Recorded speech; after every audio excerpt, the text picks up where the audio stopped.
Los quizzes son hechos a través de la plataforma. Los quizzes son hechos a través de la plataforma. La cantidad de preguntas es 10.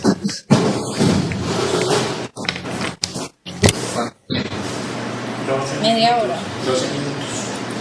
12 minutos.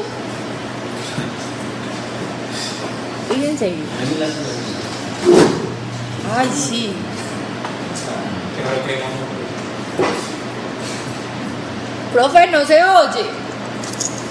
Pónganme la atención antes de comenzar, todavía no lo comiencen. Lo que les estoy diciendo entonces. En un segundo, por favor. Listo, muchachos, lo que les estoy diciendo. El quiz consta de 10 preguntas.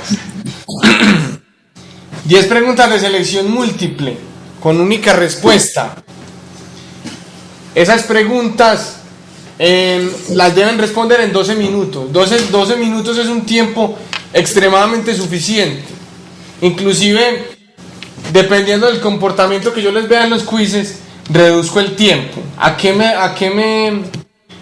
refiero con eso? Los quizzes son individuales. Si yo veo que la gente está hablando o está generando un ambiente no propicio para el quiz, eso me muestra que tienen demasiado tiempo. Entonces el próximo quiz no será de 12 minutos, sino de 10 minutos. Entonces, por favor, que cada uno lo haga individual en su computador y que yo no vea pues que alguien está hablando con otra persona, porque está prohibido. Las preguntas, como les dije, son conceptuales. Si usted conoce el concepto, usted la responde. Ahí no vamos que programe tal cosa, que haga tal cosa, no. Puede haber preguntas de código, pero son preguntas conceptuales, no son preguntas que encuentre el error, no. Tienen que ver siempre con un concepto. Bueno, muchachos, pueden empezar. Recuerden, es individual. ¿Espera terminar eso no va? No.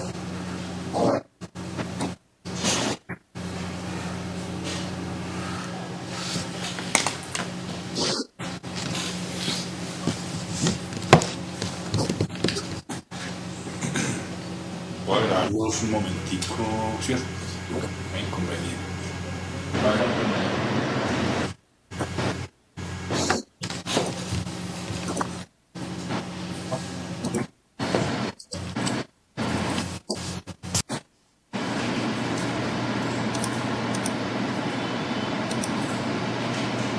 Ay, me dice que ya tengo, si no, 9 minutos. 9.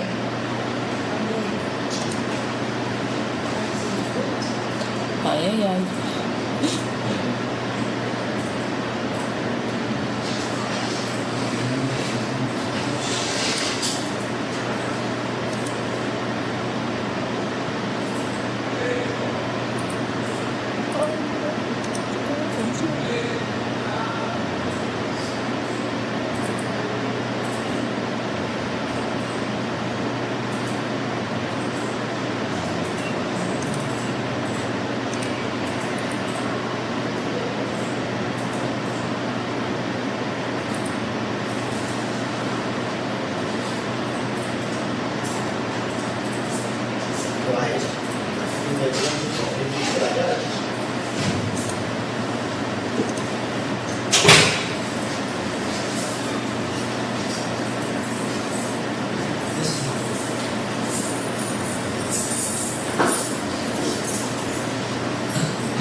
Oye, hay una pregunta que no tiene enunciado, pero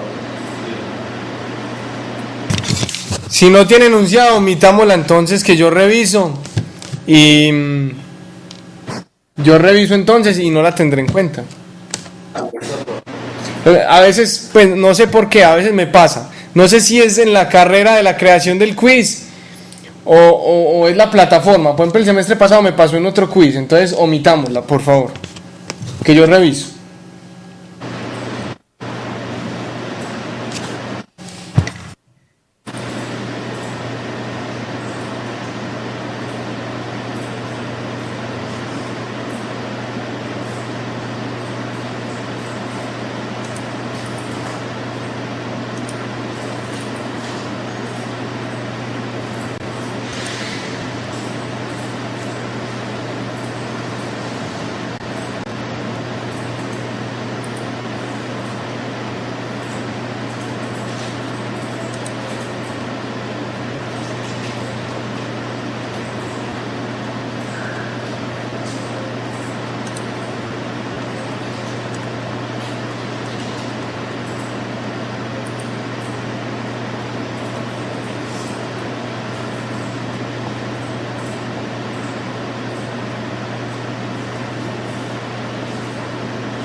Recuerden que es individual.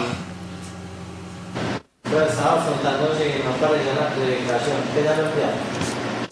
No, la calificación no aparece aún. Yo se las pongo al final de la tutoría.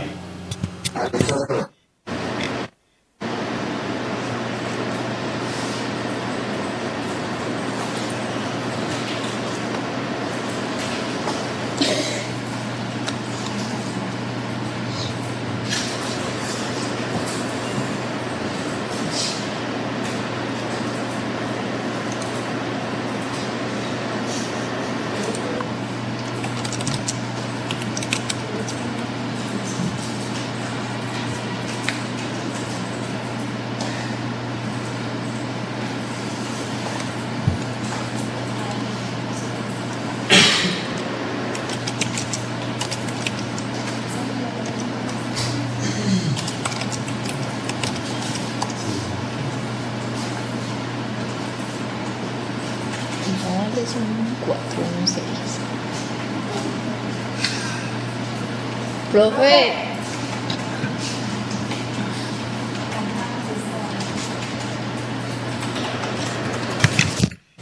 Muchachos, ya terminaron todos. profe, ¿cuánto es que vale un quiz? Valen 4% de la materia.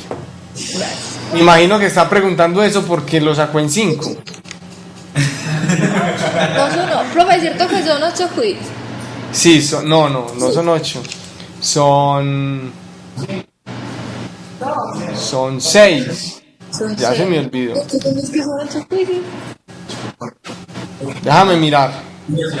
En la presentación del curso, muchachos, está en la presentación del curso y en estrategias de evaluación también está.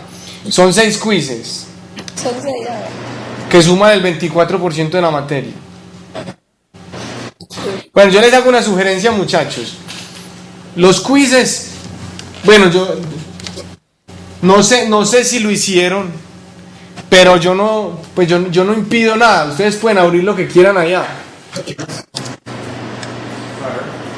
De hecho, yo no puedo controlar lo que ustedes están abriendo y no me voy a poner pues en ese trabajo porque imaginen, pues, ustedes pueden abrir las notas que quieran, pueden buscar en internet si les da tiempo, pueden hacer lo que quieran en los quizzes. Utilicen las herramientas que quieran porque para eso son las herramientas tecnológicas, ¿cierto? Si usted no sabe cuál es el concepto de algo y usted lo busca rápidamente, lo puede hacer. ¿Qué les digo con respecto a los quizzes? Aprovechen los quizzes, muchachos, porque yo como veo los quizzes, yo los quizzes los veo como una oportunidad de adelantarme en la materia. Me explico. Los quizzes generalmente son muy fáciles y son extraídos de las diapositivas y de los materiales de apoyo que yo pongo. A veces los materiales de apoyo son muy largos. Lo que yo no quiero no es que se lean todo eso, sino que refuercen conceptos allá en ese documento. Generalmente los quizzes yo los extraigo de cosas que yo dije. Mejor dicho, si los quizzes no están en las diapositivas o la información no está en las diapositivas, tiene que ver con cosas que yo dije en la tutoría. Tiene que ver con cosas que dije en la tutoría. Entonces, si vos asistís a la tutoría muy conscientemente y si tenés las diapositivas a la mano, posiblemente podés resolver el quiz con toda tranquilidad. Lo bueno sí es que nos apoyemos en los materiales de apoyo para que profundicemos en los conceptos.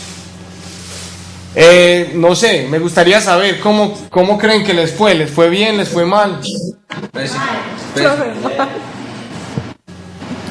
Bueno, entonces la invitación es que vean los quizzes como una oportunidad de sacar notas muy altas para ir avanzando en lo que se necesita para la nota final, porque los quizzes son muy fáciles. En realidad son muy fáciles, muchachos.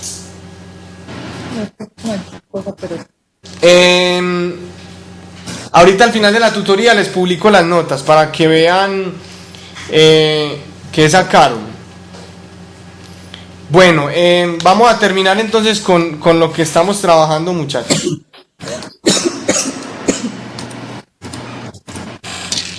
Bueno, por aquí tenemos otro concepto que me parece muy válido. La programación gráfica, mejor dicho, el auge de la programación orientada a objetos y el auge de C++ se empezó a ver mucho cuando estamos utilizando interfaces gráficas. ¿Por qué sucede eso? Sucede porque las interfaces gráficas manejan un concepto que se llama programación orientada a eventos. Y eso que llamo eventos en la programación no es nada más que un objeto que tiene unas características y un comportamiento. Entonces, cuando se empezaron a crear interfaces gráficas, los programadores vieron que el hecho de utilizar objetos les facilitaba la vida. Cuando veamos programación de interfaces gráficas, nos vamos a dar cuenta a lo que me refiero. Es muy sencillo cuando estamos programando orientado a objetos. De hecho, yo no me imagino hacer una interfaz gráfica en programación estructurada. Se puede hacer porque pues así se hizo hace mucho tiempo cuando no estaba este concepto. Pero hoy es complicado. De hecho, a mí me parece muy complicado hacer una interfaz gráfica en programación estructurada. Bueno, muchachos, algunos conceptos para que repasemos que vamos a profundizar en otras tutorías. Entonces, ¿qué es una clase? Como yo les dije ahorita, la clase es la agrupación, es el concepto de la agrupación. Es donde yo defino las propiedades de un tipo de objeto. Entonces, una clase es, por ejemplo, estudiantes de Yarumal. Eso tiene unas características. Por ejemplo, están ubicados en la sala, hacen parte del curso como estudiantes, tienen en común un profesor, tienen en común una materia.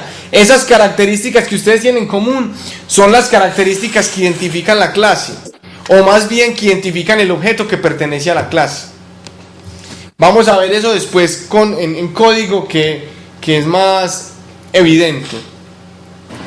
Recuerden que cuando uno crea un objeto, en realidad lo que está creando es una copia de la clase. Está sacando una copiecita de la clase para diligenciar. A mí me gusta poner este ejemplo. Imagínense en un formulario para usted inscribirse a un correo electrónico. Por ejemplo, me voy a inscribir a Gmail. Cada que usted llena el formulario, les voy a poner un ejemplo. Voy a crear un correo, lleno el formulario, mi correo es davidj@gmail, le doy enter. Voy a crear otro correo, el siguiente es David Jaramillo M, le doy enter. Llené otro formulario. Recuerden que el formulario no llena su nombre, sus datos personales, pues. Creo otro correo, djm@gmail. Lleno los datos y le doy enter. Creé 3 correos, ¿cierto? La clase es la clase correo electrónico. Y los objetos son cada uno de esos correos que yo creé. Entonces imagínense en crear un objeto como diligenciar un formulario que tiene unos parámetros establecidos. Más o menos esa es como otra analogía del concepto de objeto y clase. ¿Qué es la herencia, muchachos? Durante todo el curso vamos a hablar mucho de herencia. No lo voy a profundizar en este momento, lo voy a profundizar más adelante. Pero el concepto en general es que yo puedo heredar atributos y operaciones de otra clase existente. Entonces, volviendo al ejemplo de hardware y software, resulta que el hombre que vende hardware y software en su tienda se dio cuenta que él tiene 2 tipos de hardware, que un tipo de hardware es las estaciones y que el otro son los servidores, y él se dio cuenta que tienen características, aunque tienen características similares, pueden tener algunas características diferentes. Entonces es más o menos como este concepto, muchachos. Entonces, como decir, listo, entonces yo tengo una clase hardware que me agrupa las siguientes características. Por ejemplo, modelo, fabricante, características, capacidad, no sé, se me ocurrió eso, ¿cierto? Resulta que él dice, bueno, pero espere un momentico, si es servidor, va a tener las siguientes características. Por ejemplo, tipo de almacenamiento. Por ejemplo, si es RISC o CISC.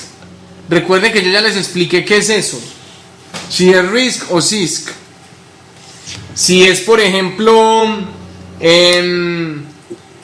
para IX o para Linux, yo no sé, se me ocurre. En general, si es estación, a mí no me importan esos datos. Si es estación, a mí me importa, por ejemplo, cuando me refiero a estación, es a un computador normal. Por ejemplo, ¿es portátil o desktop o de mesa, pues? Es portátil o de mesa. Eso en un servidor no tiene sentido, porque no hay un servidor portátil. Por ejemplo,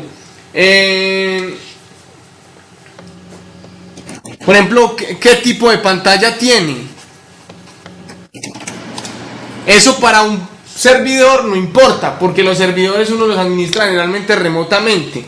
En general, entonces miren que lo que hizo la persona dijo, ve, yo sé que todo el hardware tiene en común esto, pero hay otros más específicos, ¿cierto? A estas clases que son más específicas, pero tienen un elemento en común, se les llaman clases heredadas.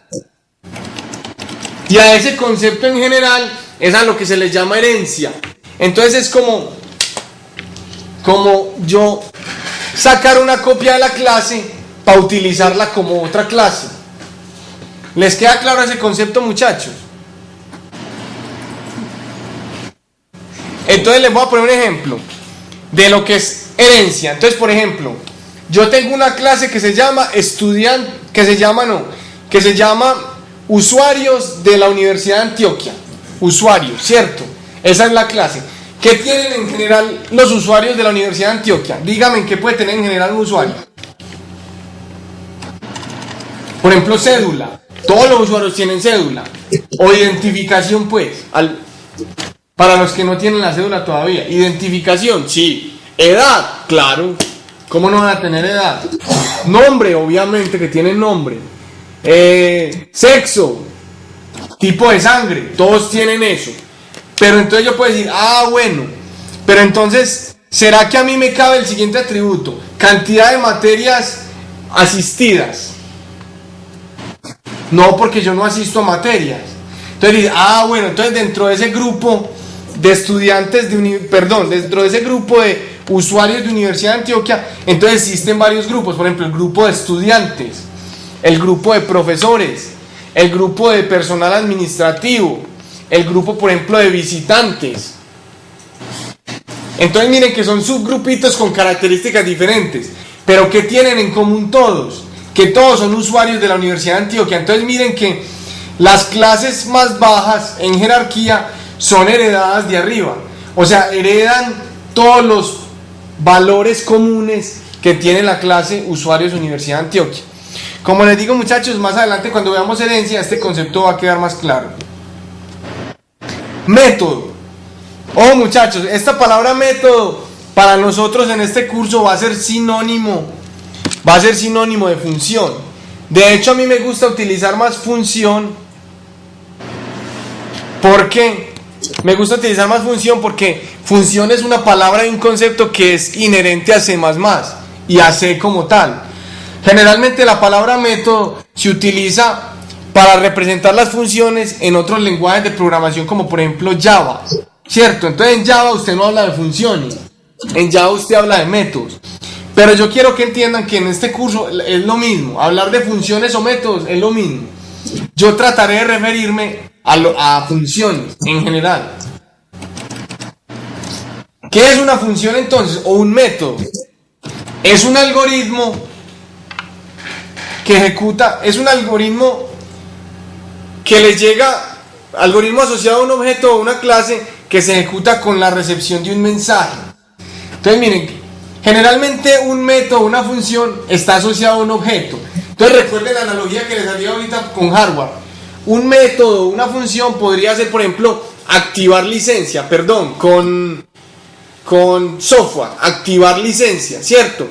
Entonces miren que esa licencia está asociada a un objeto. ¿A qué objeto puede ser? Por ejemplo, al Office, ¿cierto?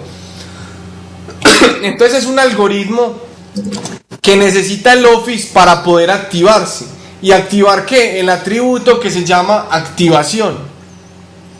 Entonces generalmente es un atributo que está asociado al objeto, es un algoritmo que está asociado al objeto, que hace algo que necesita el objeto.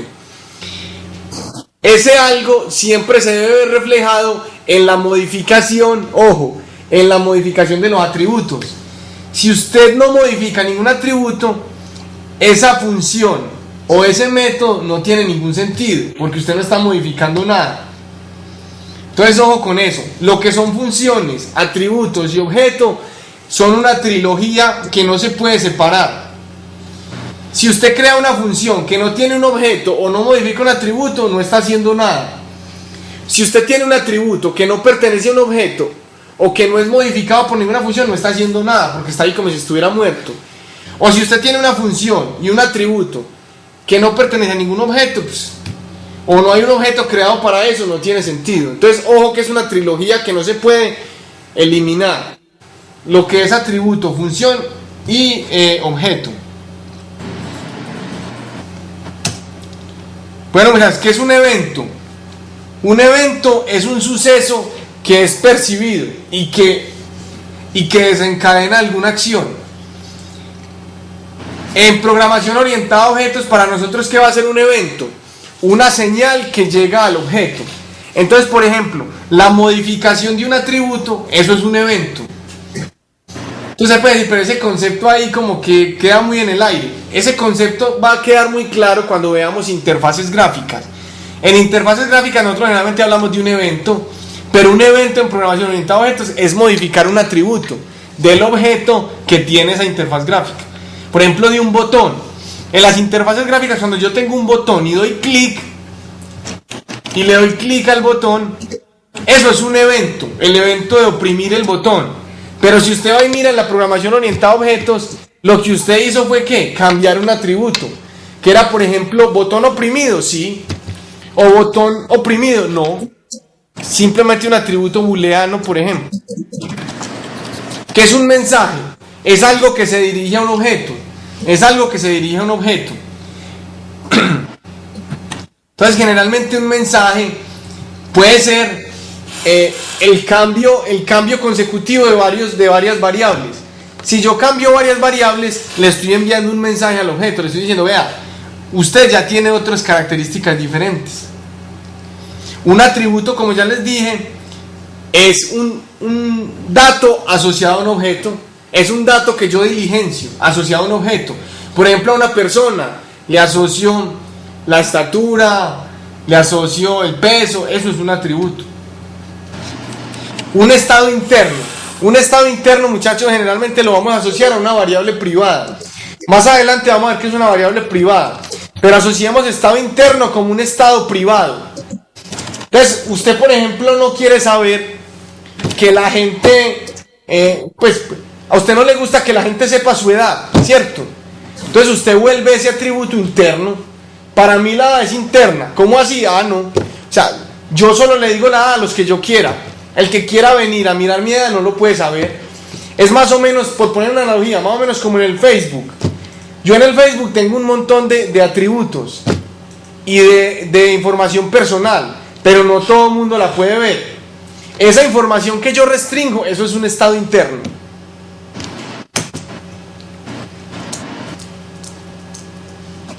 Bueno, muchachos, ¿qué horas tenemos? Venga, terminemos o introducimos a esto y en la tutoría se los refuerzo. La programación orientada a objetos, definida como tal, es todo lo que les acabé de mencionar, ¿cierto? Pero ¿qué pasa? La programación orientada a objetos en sí tiene tres pilares fundamentales. Entonces usted, por ejemplo, puede crear un lenguaje de programación que llame el lenguaje de programación David. Y usted dice, voy a utilizar objetos. Y sí, usted puede utilizar objetos y muy chévere y todo. Pero si su lenguaje no garantiza los tres pilares de la programación orientada a objetos, así utilice objetos, no va a servir de nada. Porque la programación orientada a objetos o esta metodología orientada a objetos como tal tiene sus características principales. ¿Cuáles son? Encapsulado, herencia y polimorfismo. Entonces, ¿qué es encapsulado? Voy a explicar esto brevemente y ustedes lo van a profundizar, muchachos. Encapsulado, como su nombre lo dice, es crear una cápsula de datos que es accedida desde el exterior según lo permita yo. Entonces voy a poner un ejemplo. Resulta que usted tiene su habitación, usted tiene una habitación. Usted en la habitación tiene videojuegos, tiene televisor, tiene equipo de sonido, tiene de todo. O sea, tiene muchas características su habitación, pero usted restringe el acceso a su habitación. Entonces resulta que en su casa llegó una visita de 10 personas. Por el hecho que haya llegado a su casa una visita de 10 personas, todos tienen derecho a ir a prender su equipo de sonido. No. Irá a prender el equipo de sonido el que te tenga mucha confianza. Voy para la pieza de tal persona y prendo el equipo de sonido. Si te tiene mucha confianza. Si no, no. Entonces mira que por el hecho de que en tu pieza hayan un montón de elementos, no todo el mundo los puede acceder. Entonces más o menos ese es el concepto de encapsulado. La idea de yo tener todos los atributos y todas las funciones dentro de una clase me permite que yo restrinja el acceso desde afuera, desde otra clase o desde cualquier otra cosa. Me permite restringirlo. Y está el concepto de ocultación. Si por ejemplo yo no conozco los atributos y las funciones de la clase, yo no los puedo usar. Nos vamos a dar cuenta que cuando utilicemos librerías estándar o librerías pues propias de C++, tenemos que ir a mirar en la ayuda cómo usarlas, porque si no sabemos cómo usarlas no las podemos usar.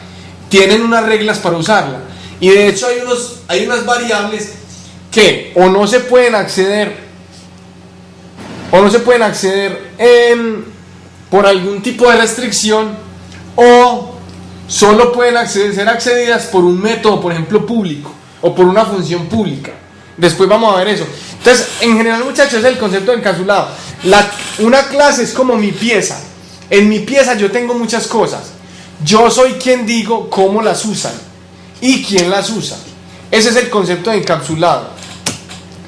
¿Cuál es el concepto de polimorfismo? El concepto de polimorfismo es muy general, muchachos. Resulta que en la programación orientada a objetos, la filosofía es, vea, usted no se preocupe por los nombres, usted preocúpese por las cosas que, mejor dicho, les hago la analogía. Resulta que usted tiene, por ejemplo, le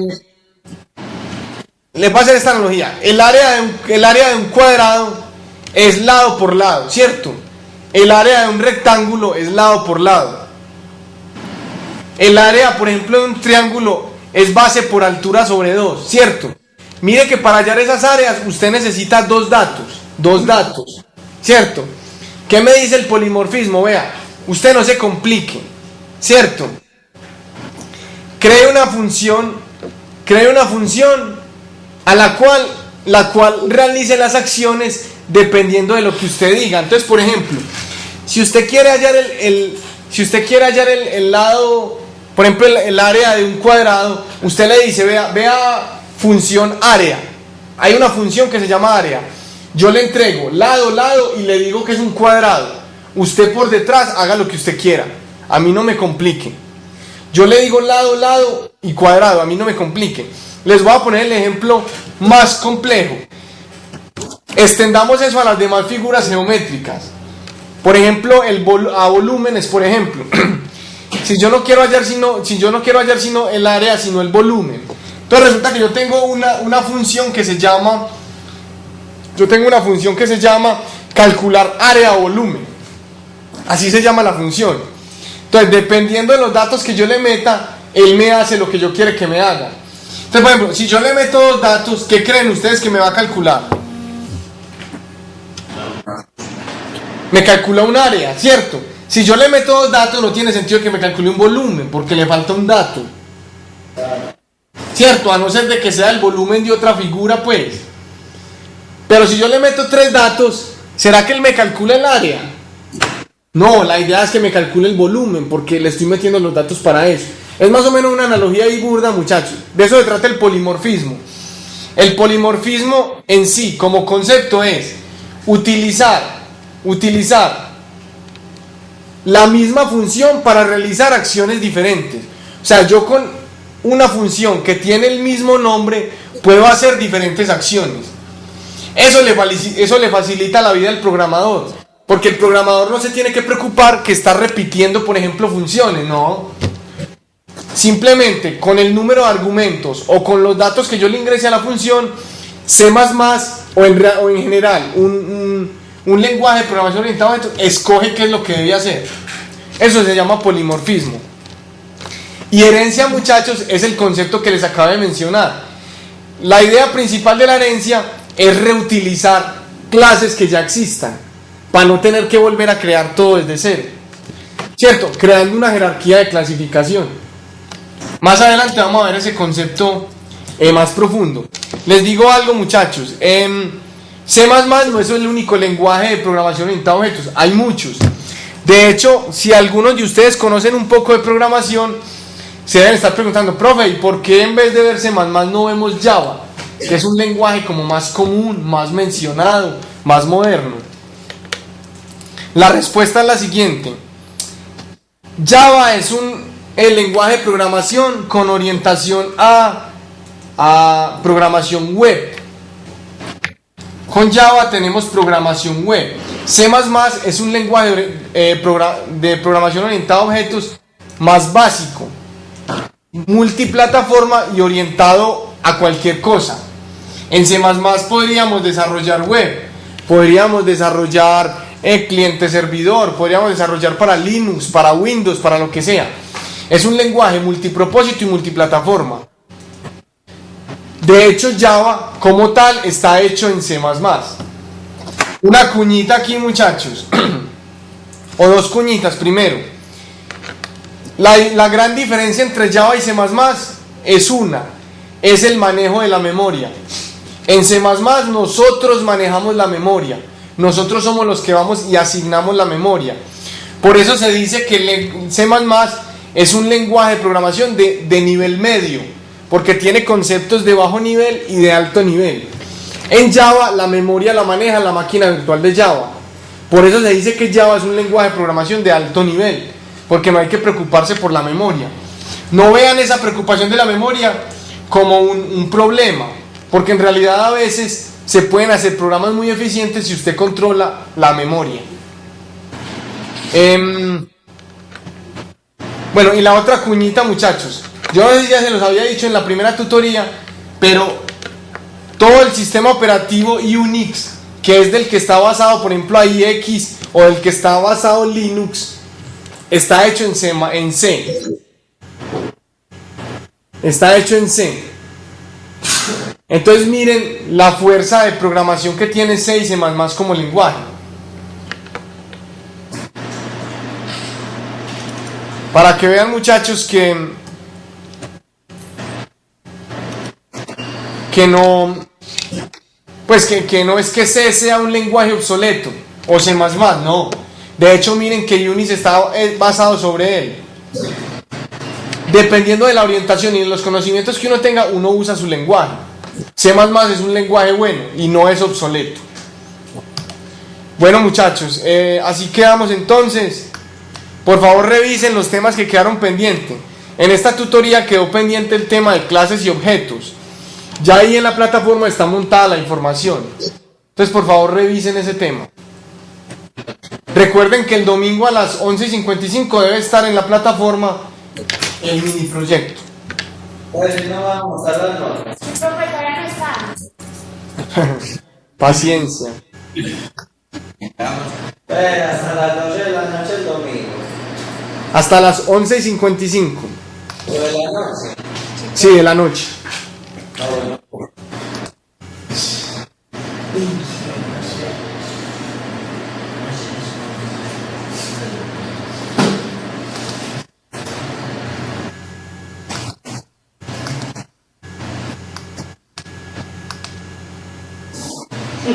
Listo, muchachos, ya pueden ver el resultado. Para darle experiencia a la cara. ¿Cuánto es la cara? ¿Qué explicó? Dos. Recuerden, muchachos, que voy a revisar. Recuerden que voy a revisar el punto que me dijeron que estaba malo, que había una pregunta sin enunciado. Eso a veces pasa porque pues uno tiene cierta mecánica creando los quizzes, entonces a veces se le pasa alguna casilla, me ha sucedido. Profe, ¿cómo así que la calificación es 7? Es que sobre 10. Sobre 10. Esa nota es 3,5 entonces.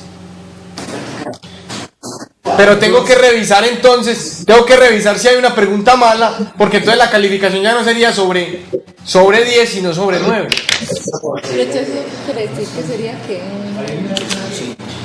Quien tiene 7 es porque sacó 3,5 hasta el momento. Puede que sea una nota más alta por el error cometido.